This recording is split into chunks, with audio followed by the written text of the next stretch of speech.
రాష్ట్రానికి రావడంలా.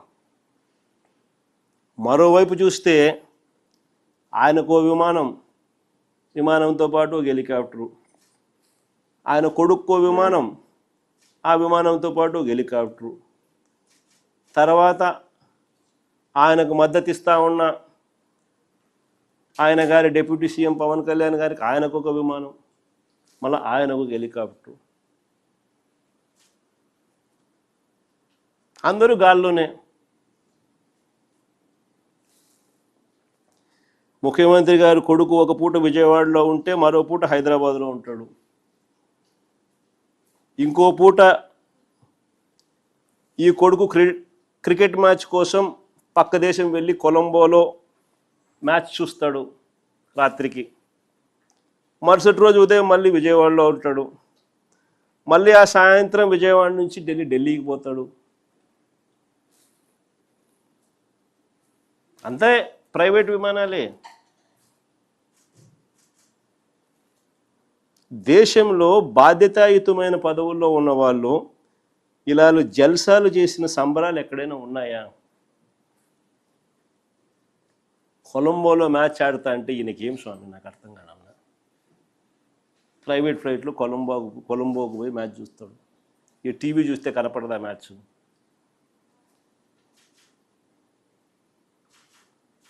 సరే, క్రికెట్ అభిమానివే అనుకో, టీవీ చూస్తే కనపడదా? నేను కూడా నిన్న టీవీలోనే చూసిన మ్యాచ్.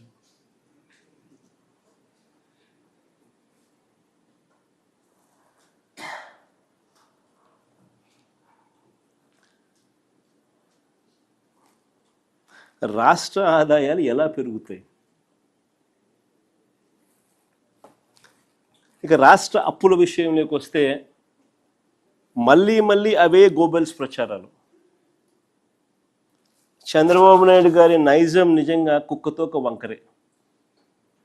అంటే ఎన్నిసార్లు మనము చెప్పినా కూడా ఎందుకయ్యా అబద్ధాలు చెప్తావు, వాస్తవాలు ఇవి, ఇదిగో వాస్తవాలు అని మనం ఎన్నిసార్లు ప్రజెంటేషన్ ఇచ్చినా, ఎన్నిసార్లు మనం సాక్ష్యాలు ఆధారాలతో సహా చెప్పినప్పటికీ కూడా అవే గోబెల్స్ ప్రచారాలు, అవే అబద్ధాలు రిపీటెడ్గా. కుక్కతోక కూడా ఎప్పుడైనా మీరు గమనించే ఉంటారు. దాన్ని కరెక్ట్ చేయడానికి నువ్వు ఇటు చేయండి, అది మళ్ళీ ఆయనకి వెళ్ళిపోతుంది.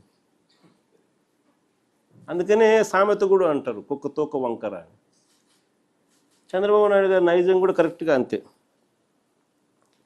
మొన్నటి బడ్జెట్ ప్రసంగంలో కూడా ఏకంగా 9.74 లక్షల కోట్లు అప్పులు మేము మిగిల్చామంటారు. బడ్జెట్ ప్రసంగంలో వీళ్ళన్న మాటలు అసలు నిజాలేంటో తెలుస్తాయని, రాష్ట్రానికి సంబంధించిన అప్పులు ఎంతుంటాయో రాష్ట్ర ప్రజలకు ఎక్కడ తెలిసిపోతుందేమోనని ఏకంగా బడ్జెట్ పేపర్స్లో అప్పులకు సంబంధించిన టేబుల్ వాల్యూమ్ నెంబర్ 6 ఈ బుక్లో ఉంటుంది. వాల్యూమ్ నెంబర్ 6 బుక్లో దీనికి సంబంధించిన టేబుల్ పూర్తిగా ఎత్తేసినారు, కనపడదు. ఇది ఎప్పుడు జరగదు మామూలుగా. నేను ఆశ్చర్యంగా చంద్రబాబు నాయుడు గారిని ఒకటే అడుగుతా, అయ్యా చంద్రబాబు నాయుడు గారు, ఇక్కడ దాచిపెట్టవచ్చు కానీ మీరు ప్రజెంట్ చేసిన చంద్రబాబు నాయుడు గారు ప్రజెంట్ చేసిన మీ తొలి బడ్జెట్ అప్పటికింకా ఇంత తెలివితేటలు ముదర్రా. ఈయన ప్రజెంట్ చేసిన 2024-25 బడ్జెట్ డాక్యుమెంట్స్లో క్లియర్గా అప్పు ఎంత ఉంది అని, రాష్ట్రానికి సంబంధించిన అప్పులు ఎంత ఉన్నాయని చెప్పి రాసినాడు. పోనీ కాంప్ట్రోలర్ అండ్ ఆడిట్ జనరల్ వాళ్ళు 23-24 లెక్కల్లో కనిపిస్తుంది. వాళ్ళు 23-24 లెక్కలు మరుసటి సంవత్సరం ఇస్తారు. 23-24కు సంబంధించిన లెక్కలు 24-25లో వాళ్ళు రిలీజ్ చేస్తారు. లెక్కలు, ఆడిటెడ్ లెక్కలు. ఆ లెక్కలు చూసినా కనిపిస్తుంది, చంద్రబాబు నాయుడు గారు ప్రవేశపెట్టిన 24-25 మొట్టమొదటి సంవత్సరం ఆయన ప్రవేశపెట్టిన బడ్జెట్ చూసినా కనిపిస్తుంది. దాంట్లో రాష్ట్రానికి ఎన్ని అప్పులు ఉన్నాయి, ఎవరి హయాంలో ఎంత అప్పు చేశారు అని చెప్పి క్లియర్ కట్గా టేబుల్స్లోనే ఉన్నాయి. 2014 వరకు ఇది బడ్జెట్ డాక్యుమెంట్ క్లియర్ కట్గా మీకు అందరికీ కనిపించే విధంగా చూపిస్తా ఉన్నాం. Page number 14, page number 16 budget document 24-25 Chandrababu Naidu గారు మొదటి సంవత్సరానికి సంబంధించి చూస్తే ఇక్కడ మీరు గమనిస్తే 2018 మన హయాం చివరికి అంటే 2023-24 సంబంధించి చూస్తే పబ్లిక్ డెట్ అవుట్ స్టాండింగ్ 4,91,734 కనిపిస్తుంది. తర్వాత state guarantees government guarantees out standing అనేది పేజ్ నెంబర్ 16లో కూడా 23-24లో మరో 1,54,797 కోట్లు కనిపిస్తుంది. అంటే ఈ రెండు కలిపితే రాష్ట్రానికి సంబంధించిన వైఎస్ఆర్సీపీ ప్రభుత్వ హయాం ముగిసే నాటికి రాష్ట్రానికి సంబంధించిన అప్పులు ఎంత అని చెప్పి. సిమిలర్లీ చంద్రబాబు నాయుడు గారి హయాం ముగిసే నాటికి అంటే వైఎస్ఆర్సీపీ అధికారంలోకి వచ్చే నాటికి చంద్రబాబు నాయుడు గారి హయాం ముగిసే నాటికి చంద్రబాబు నాయుడు గారి హయాంలో రాష్ట్రానికి సంబంధించిన అప్పులు ఎంత అని చెప్పి అవి కూడా రాస్తారు. 2018-19కి సంబంధించి పబ్లిక్ డెట్ అవుట్ స్టాండింగ్ 2,57,000 చిల్లర కోట్లు అక్కడ కనిపిస్తుంది. పేజ్ నెంబర్ 14లో గవర్నమెంట్ గ్యారంటీస్ అవుట్ స్టాండింగ్లో 2018-19కి సంబంధించి 55,508 కోట్లు ఇక్కడ కనిపిస్తుంది. ఈ రెండు యాడ్ చేస్తే చంద్రబాబు నాయుడు గారి హయాంలో వైఎస్ఆర్సీపీ ప్రభుత్వం రాక మునుపు 3,90,247 కోట్లకు చంద్రబాబు నాయుడు గారి హయాంలోనే అప్పులున్నాయి. చంద్రబాబు నాయుడు గారు ఇదే విధంగా కింద కాగ్ లెక్కలు చూసినా కూడా ఇదే విషయాలే మీకు కనిపిస్తాయి.